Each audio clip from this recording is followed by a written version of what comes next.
So you're ready to transition towards intentional living and start living in alignment. But how do you actually do that?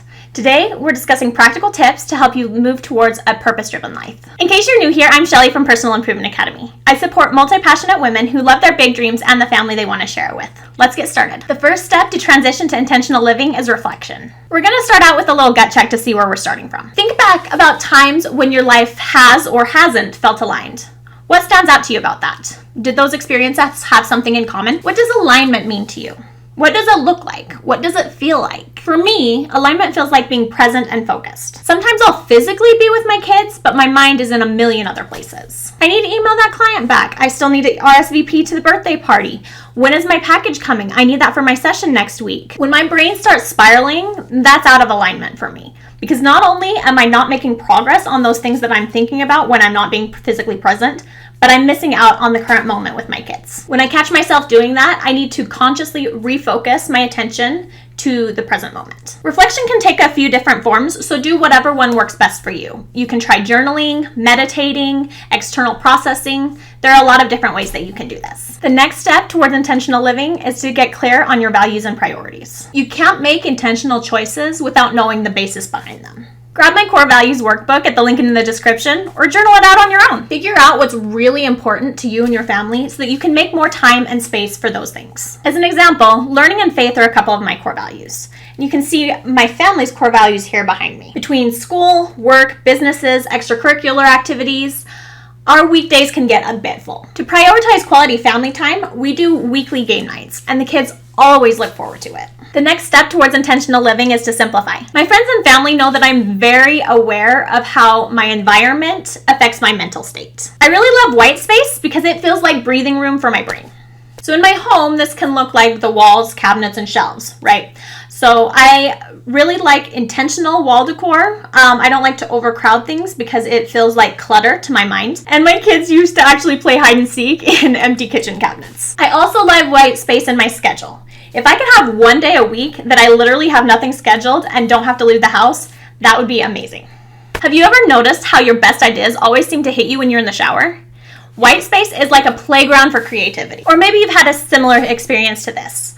I'm an electrical engineer, and when I was in college, some of my courses were, let's just say, challenging. You wouldn't believe how many times I would be just like working on a homework problem and just like nothing was working. I was getting frustrated. It was just, nothing was going well, right? And I would have to stop because I would have another class or I'd need to go do something else. And when I came back to that problem later, like everything just clicked and I was able to solve it right away. Our minds are incredible and they can do amazing things, but a lot of times we're in the constant push and just always jumping from one distraction to another, and that doesn't allow them to work to their full capacity. Creating some white space in not only our physical space, but also in our schedules can actually help us do the things that matter most better. Here are a couple tips to help you simplify. Number one, pause before agreeing to a commitment or a project. And check if the thing that they're requesting is actually aligned for you. Number two, clutter is unmade decisions. It wreaks havoc on your subconscious. You don't just buy things with your money.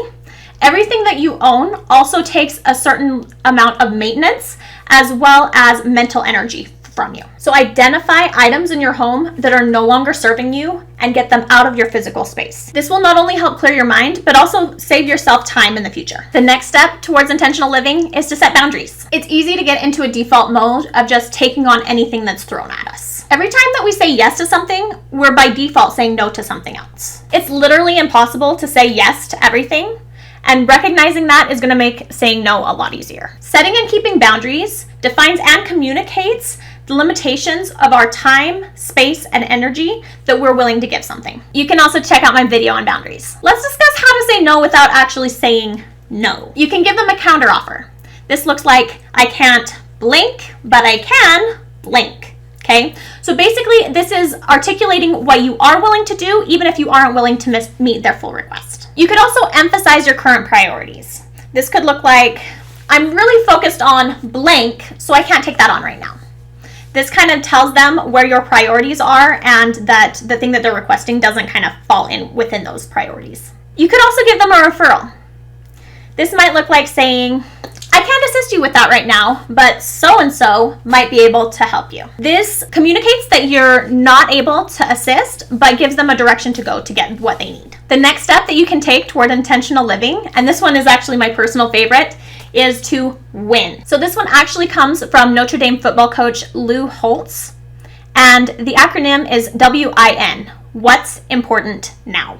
Honestly, I kind of have a hard time with mindfulness and with being present, and so this has actually become a bit like a mantra for me. So anytime that I find myself getting off track, when I'm spending time with the kids and my mind keeps wandering to the emails, I'll just repeat that to myself. What's important now? What's important now? And it helps me just really refocus and make sure that I'm paying attention to the thing that actually matters in that moment. If you want to learn more about intentional living, check out the next video on your screen. Thanks so much. Bye.